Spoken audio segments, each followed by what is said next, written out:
là-dessus et de vous faire votre propre avis.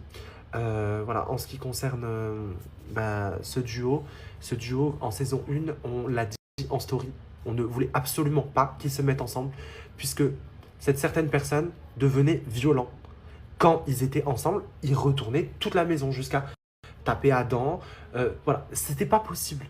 On l'a dit en story, on fait tout pour que cette relation, en tout cas ici, ne se fasse pas parce que il y avait même des fois où Kélia était mal à l'aise, où Kélia avait un nom de code avec les filles, un signe pour que cette personne, ben, elle la prenne, les filles la prennent à partie, etc. Elle la sorte de situation parce que Kélia était gênée.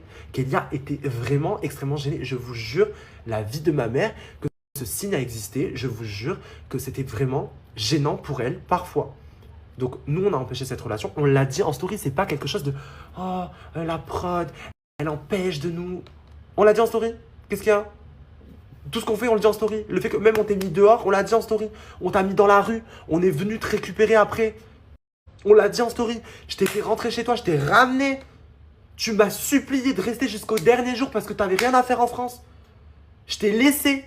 Après la roue des problèmes, je t'ai laissé.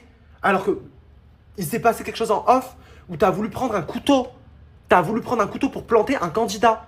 Parce qu'il t'a mis un coup en off, parce que tu l'as menacé, parce que tu as insulté encore sa famille, parce que tu l'avais frappé.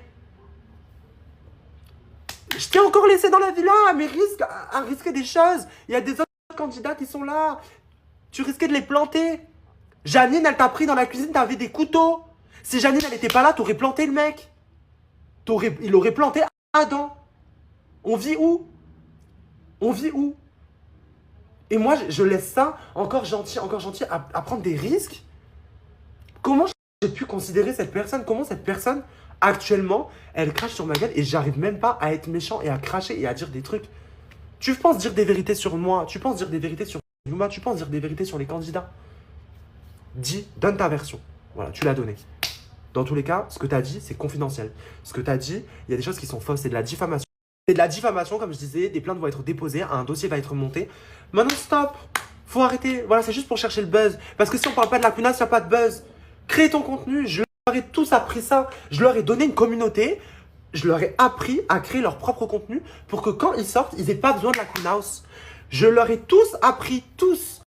Même les sortants, même les exclus, les éliminés, les nominés, tous, je leur ai appris à créer leur propre contenu pour qu'ils puissent rebondir en sortant de la Kunas. Et s'il y avait vraiment tout ce qui se passait, si tout était vraiment vrai de ce qu'ils disaient, pourquoi les candidats ils reviennent? Pourquoi JD? Pourquoi Sarah? Pourquoi Kingston?